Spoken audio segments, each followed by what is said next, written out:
Good morning.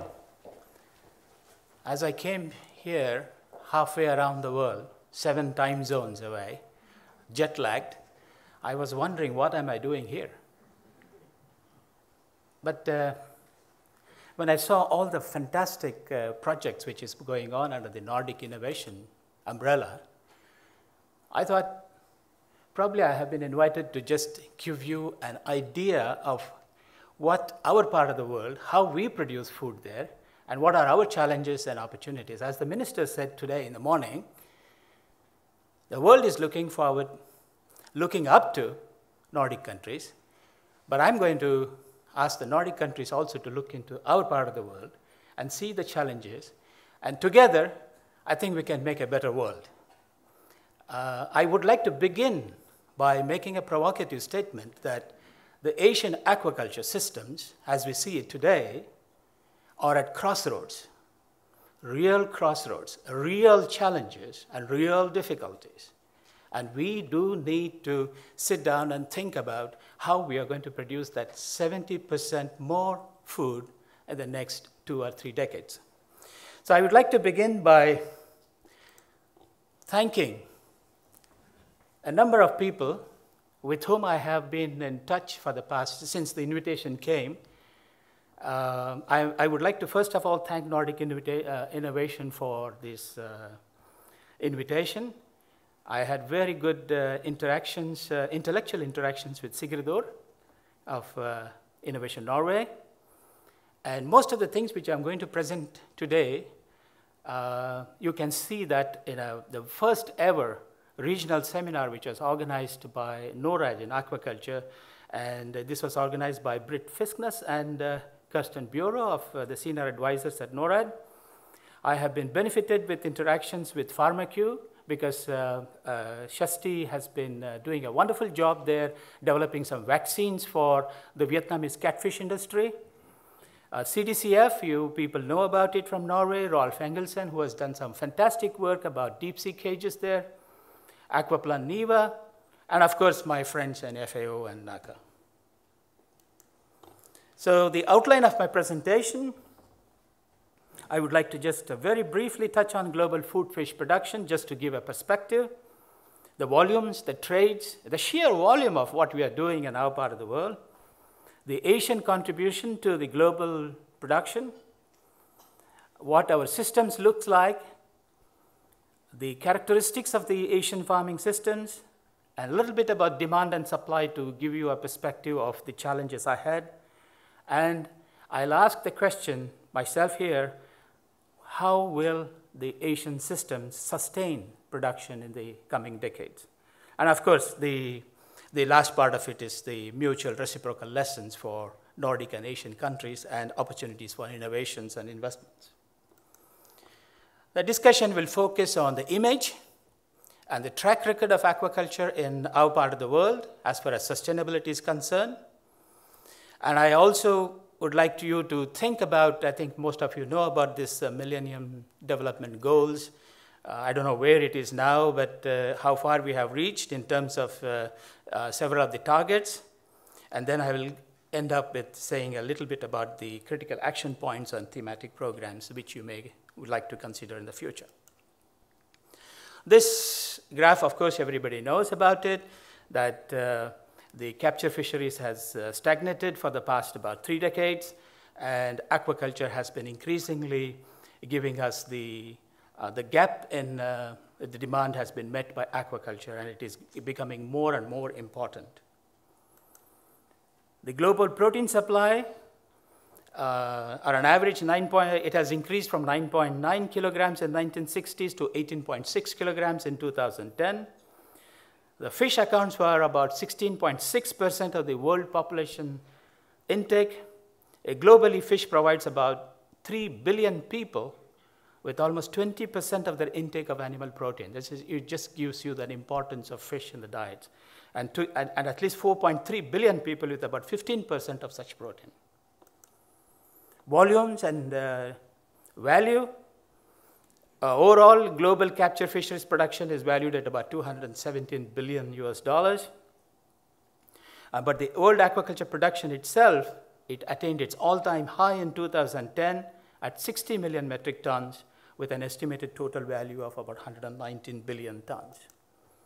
Global trade, I think we all know about it. This is a very important, the fastest growing sector, everybody calls it, the sunrise industry. The key drivers of this global trade: sustained demand, trade liberalization policies, globalization of food systems, and of course, technological innovations. Livelihood, this is most important here. It provides livelihoods and incomes for an estimated 54.8 million people directly. And then if we consider all the peripherals, it's estimated that it is giving a livelihood for about 660 to 820 million people, or about 10 to 12% of the world's population. Asia Pacific, now let's go to Asia Pacific.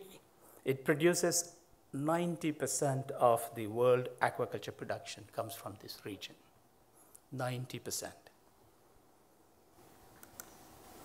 And the growth in the last decade, it has been to 6.7% per year. Outstanding growth. The fastest ever in any food industry has been the Vietnamese catfish. It went from a few thousand tons to today about 1.2 million tons, of course having a lot of trouble, a lot of problems. And China about 5.5%. And we see really a stagnant or negative growth in Japan and Republic of Korea, because I think those countries are moving towards a different direction.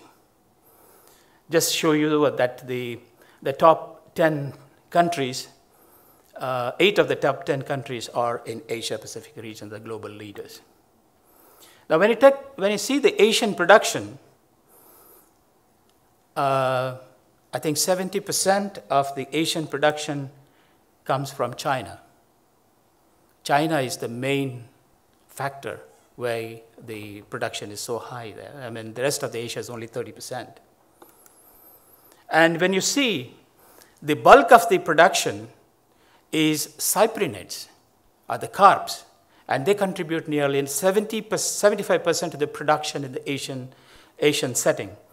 And almost all the carps that you see on the x-axis, the silver carp, grass carp, common carp, Nile tilapia, of course that's the only omnivore, rest of them are all feeding low in the food chain, including rohu there.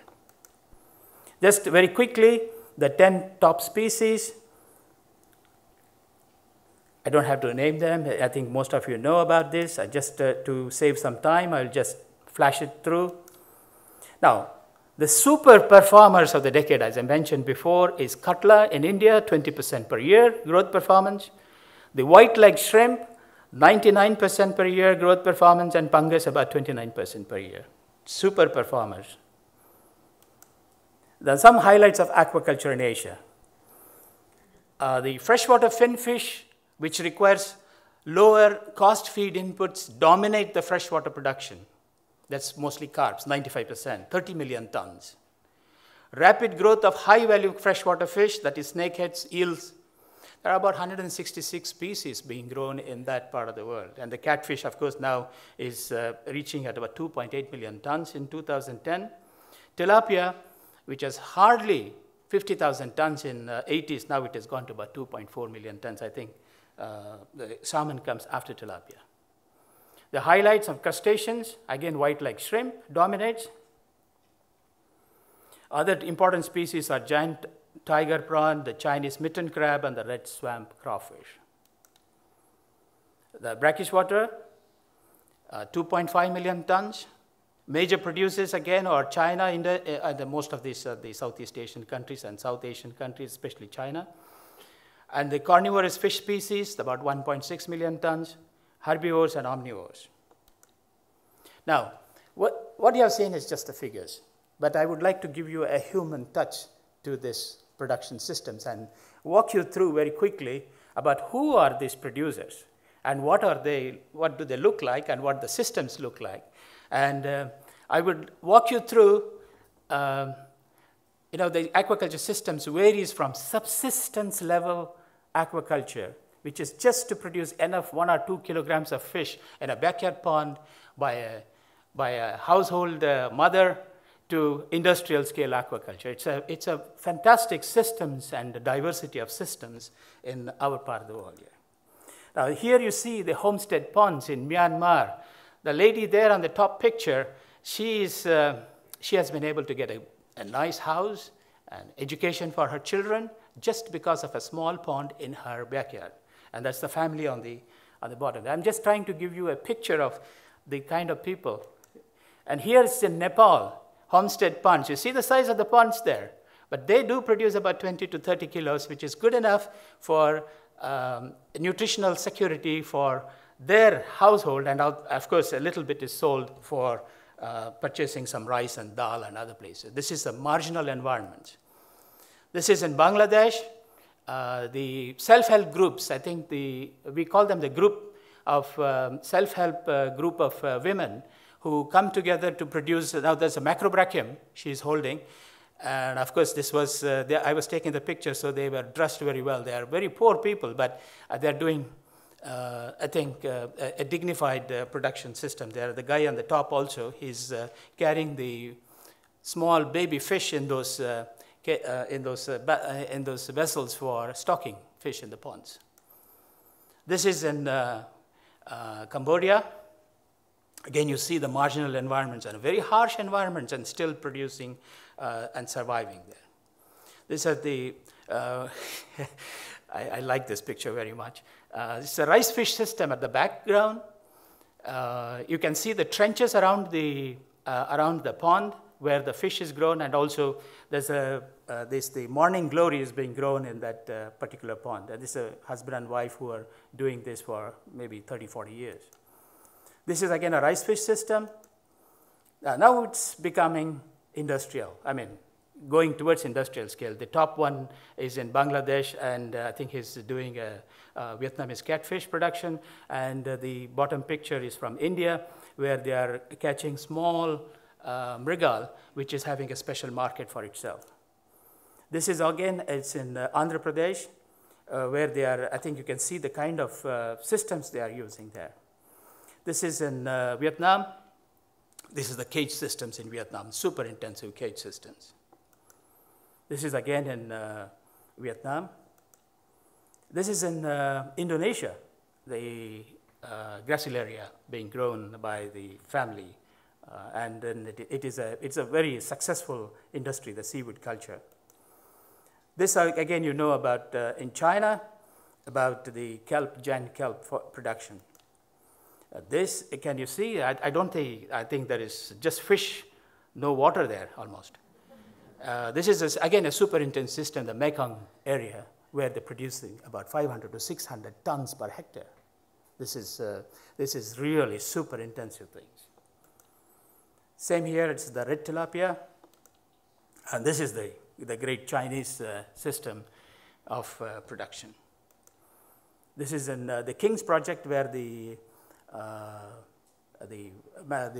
shrimp is being grown, and it's this planted mangrove forest by the king of Thailand. And of course, we do have the Norwegian cages in Malaysia. So as you can see, what I have shown you by giving the pictures, that you see a diversity of farming system, diversity of species, and to put it in a nutshell, the Asian farming systems is predominantly small scale.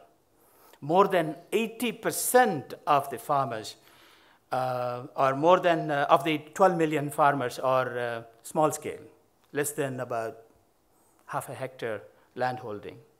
It's nothing different from agriculture or livestock or dairy systems.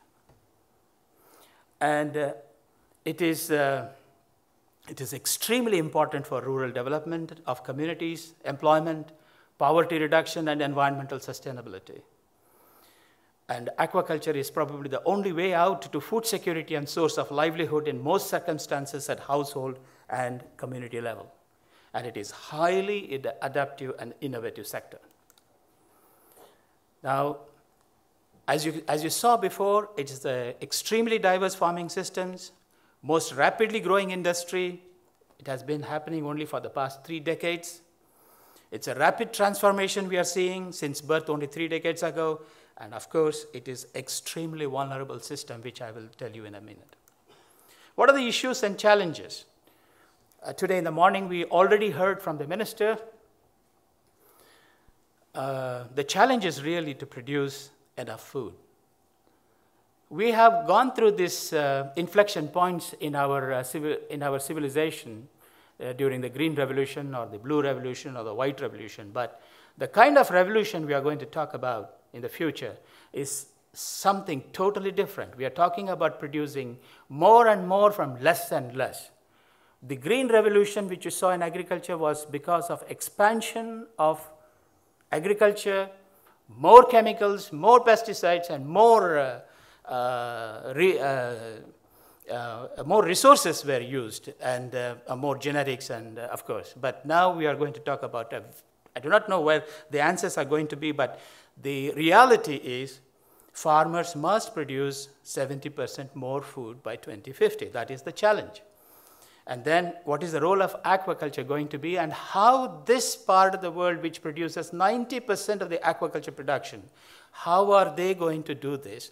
This particular 70%, how are they going to increase? That's the challenge. Or, in other words, for an audience like this, we ask, is it a wonderful opportunity?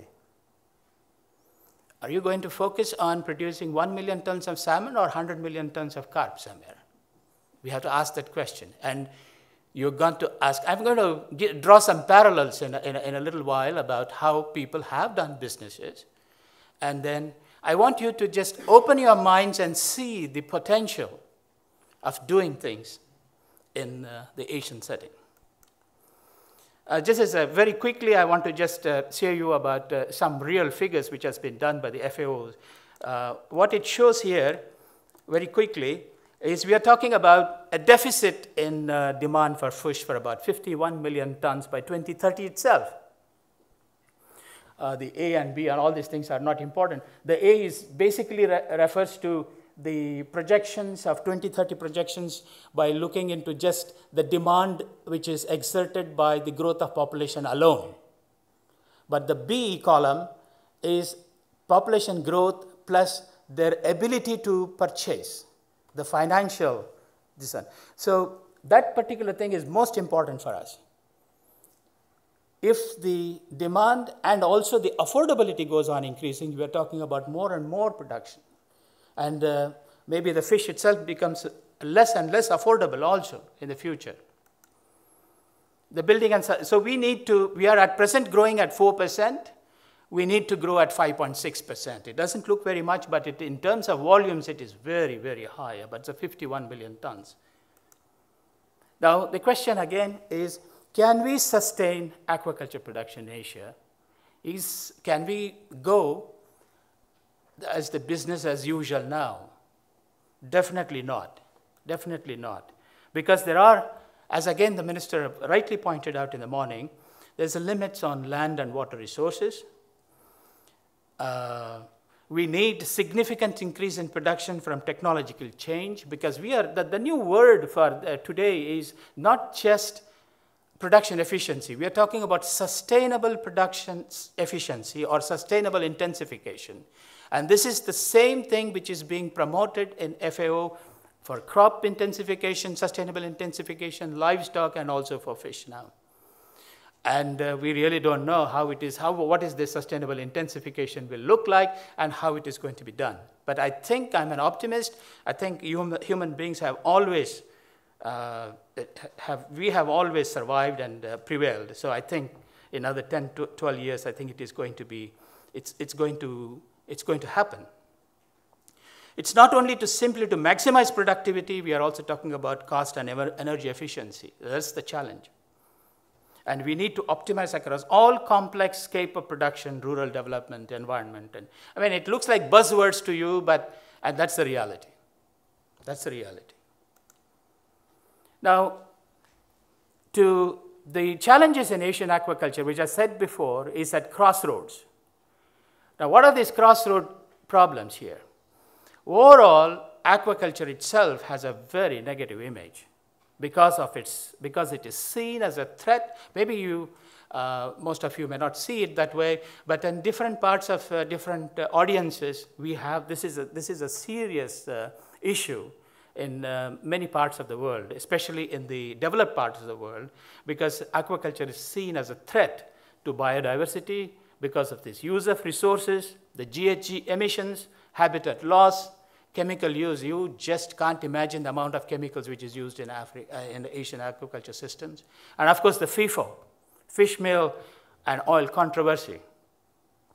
And aquaculture's image in mitigating environmental impacts as far as the effluents, discharges, and of course, the mangroves is not an issue anymore, but it is being raised most of the time.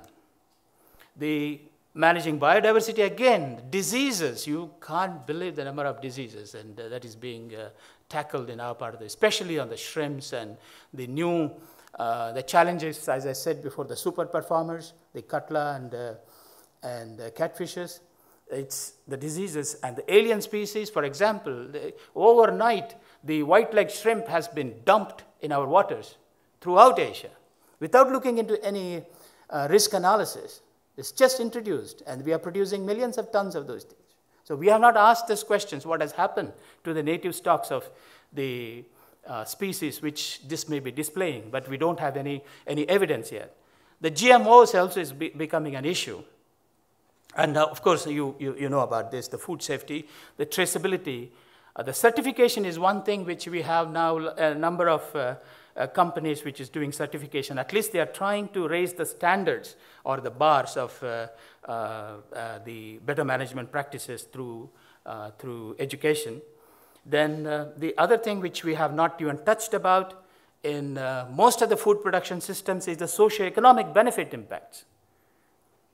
This has not been done. I don't think we should follow the Green Revolution route here because technology came first and the sociology came later. I mean, the sociologists came 30 years later to say what went wrong with the Green Revolution 30 years before. But should we also again say the same thing now? But now we have the luxury of really sitting down and discussing with people at with the social anthropology background. Sociologists, they should be brought in right now before we talk about this increasing productions. I think I strongly believe that the sociologists, which has been a missing component in all the food production systems so far, should be brought again very quickly because their perspective is very important. And the animal welfare measures, this is not at all taken into consideration at all in the Asian systems, which is a big issue in this part of the world, animal welfare. And of course, the looming impact of climate change. We don't know. We can only, as far as climate change is concerned, we can only talk about scenario mapping. We can think about how we are going to mitigate it and how we are going to adapt for the future. We're talking about things which is going to change another 20 years, which is probably in most of the people who are here, I think in your lifetime, there is going to be a major change. Like, for example, the Mekong catfish, our analysis shows that it's going to be severely affected in another 15 years' time because of the saltwater intrusion into the Mekong Delta. It's going to happen. Now, I just wanted to just tell you here that a little bit of optimism here. As I said before, the point here I'm trying to make in this graph is that if you see, it's the logarithmic scale on the x-axis. The crops and livestock had more than 10,000 years of settling down, adapting, so they did a good job. But for us, we have been there since about 100 years, that's it, maximum. Or if you see the curve properly, it's less than about 15 to 20 years. Within 15 to 20 years, we have gone from 50,000 to 50 million tons production. That's the fastest growing thing which has happened. And the number of species which is being domesticated it's very low also. Now, I just want to say how we are responding. Of course, very quickly, there is a lot of debate about how, right from, I specifically put this particular graph here because aquaculture as a science started with this book. advances in aquaculture, it was a landmark event for aquaculture in 1976 called the Kyoto Declaration or the Kyoto Conference. I think they focus more and more about capacity building and expansion. When the aquaculture developed, like any other food production system, by expansion. Now, aquaculture and fisheries, we have to take, I think we should be proud of this, because we are one of the few production systems which we had promulgated a code of conduct much before agriculture and livestock people.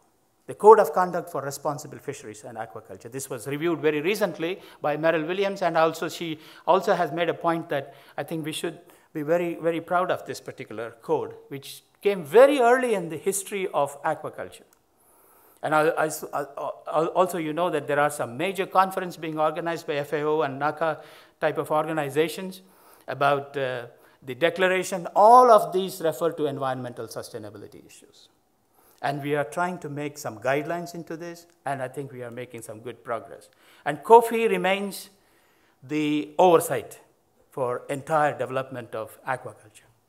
The reason I'm putting these slides is to show that we are considering very seriously the aquaculture within these 30 years, not only the technology, but also the sustainability issues.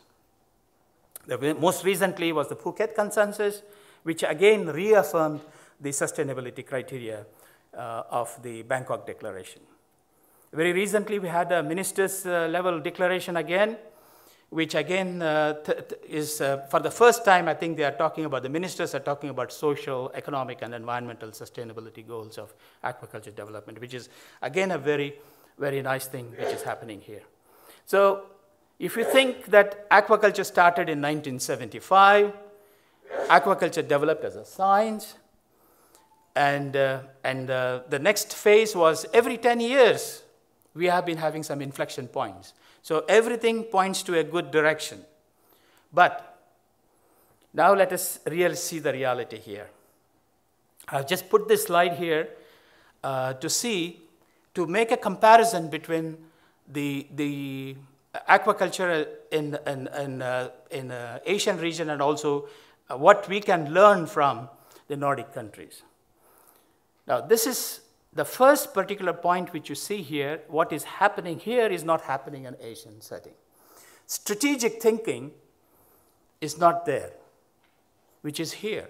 For example, the focused and a dedicated approach which we are seeing in the Nordic countries, especially Norway, the genetics, the feed formulation, fish health and fish welfare, the super specialization, solid government support for new species, export regulations, synergy, which is one of the hallmark of the aquaculture in this part of the world, the synergy between industry, policymakers, and of course the fast-track innovations and applications.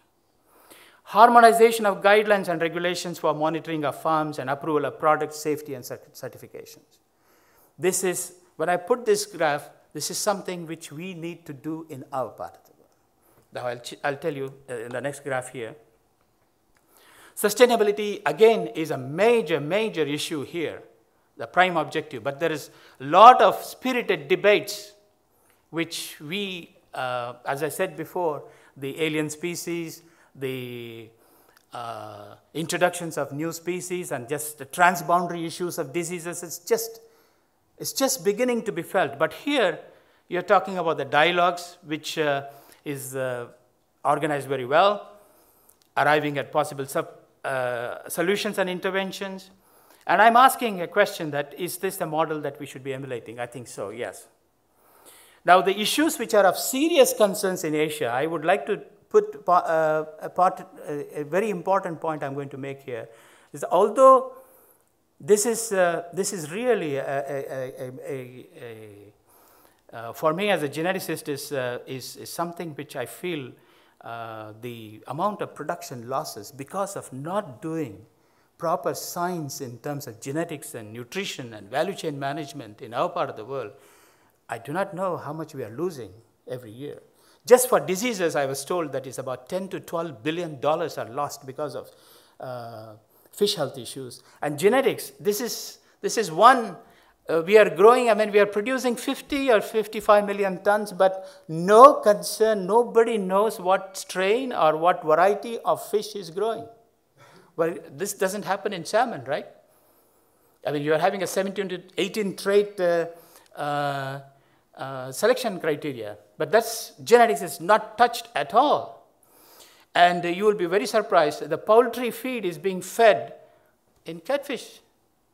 There's really no science which has gone into it. I mean, it's just a desperate production system, which needs to be really looked into. I mean, that's the reason I started by saying that it's producing because there is demand.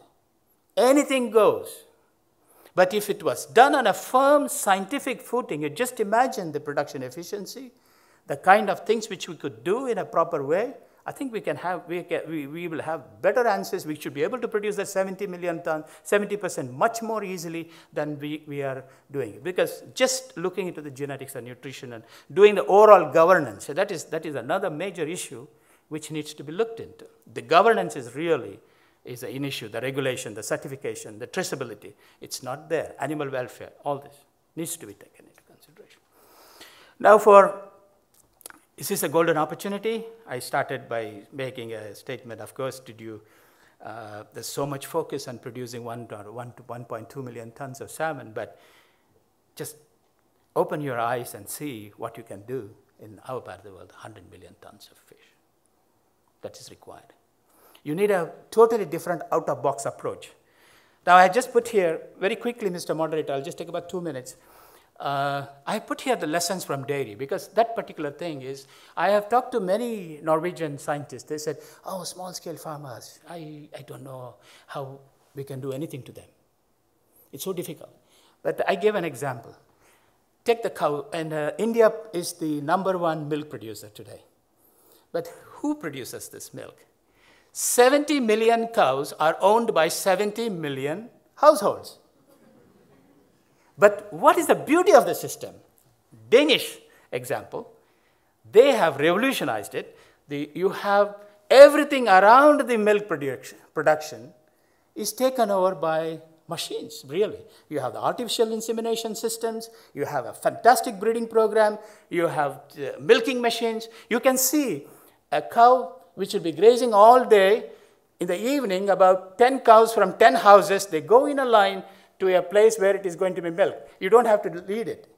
It's just, what I'm trying to put here is the small scale small is beautiful, of course, but I'm trying to say that you should really look into it differently. For example, McDonald's. McDonald's in India produces, I think it is the most vegetarian McDonald's you see in India, but 700 million people go to McDonald's. And we are expecting 650 million fish eaters in India alone in another 5 years' time. When you look at, I mean, you have to open up your out-of-box things and then move away a little bit from salmon and come to our part of the world. And I already see some success stories of PharmaQ, Genomar, CDCF. There may be many more. So I think I would like to stop there. Because there are some more which I think I have taken much more than what is allotted to me. I think I would like you to think about this. 2 lessons. Asian farming systems no doubt produces 50 million tons, but it's a desperate production system using desperate measures with very little regulations and very little science. So it is really at crossroads. But it needs good science for the benefit of the mankind, not only for those countries, but for the entire planet. And the second question is, you have to broaden your horizon, the Nordic countries. Broaden your horizons and see what beautiful science you have done here, how quickly that can be adapted to those systems to make it super efficient. Thank you very much.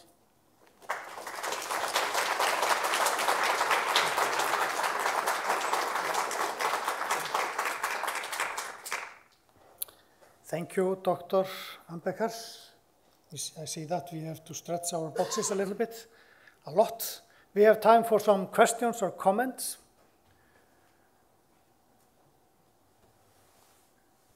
Please identify yourself. My name is Harpa from Matis. Thank you for a very illuminating presentation. It's very impressive to see the numbers. Could you speculate a little bit about how this forecasted growth in the coming years will affect the wild caught industry in our part of the world? Something maybe about the competitive dynamics? Thank you. You're talking about the numbers of the demand for fish or the population projections, or? Both, I think. I mean, you showed a slide there with a kind of a stagnation of the wild. Oh, yes. That is no doubt. It is very rapidly growing aquaculture. How will that affect, for instance, the wild caught industry in the North Atlantic?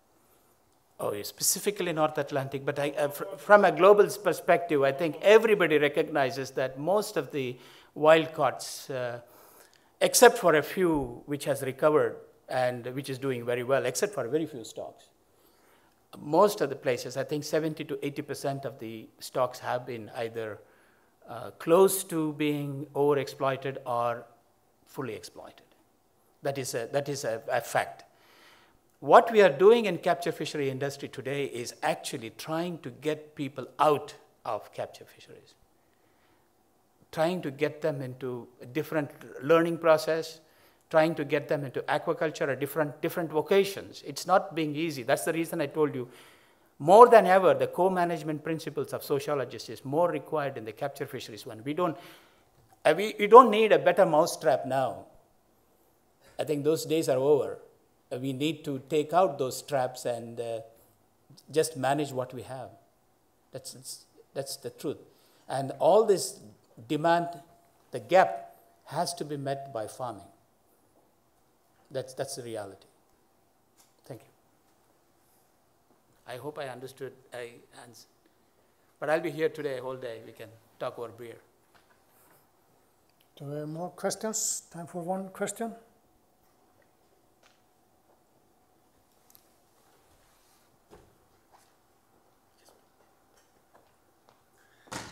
Thank you very much. I think I'll take advantage of being close to the microphone. Thank you very much for a very illuminating lecture and coming this far to talk to us. You did mention quite a bit about the negative image of aquaculture that is affecting your industry. And believe me, in our part of the world, we are also affected by negative image by the environmental organizations that simply try to find everything negative about what we are doing, and we are responding. Could you comment a little bit about what you are doing about this?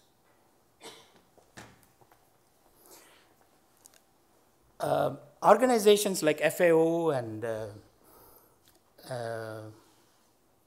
NACA and CIFTEC and other organizations, we are trying to put together some guidelines.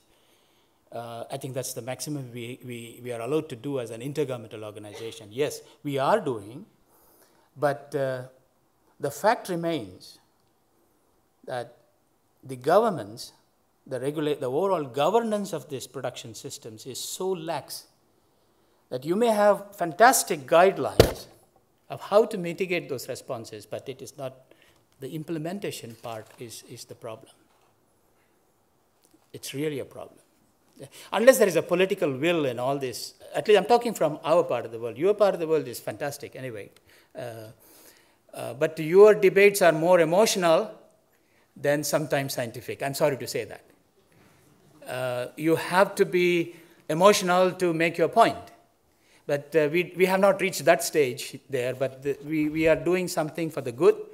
But the implementation part is lacking because the politician's horizon is, and the attention span is 2 minutes or 3 minutes, maximum 6 months, their horizon. So we are talking about a horizon for 30 years and we don't have such good politicians like you have here.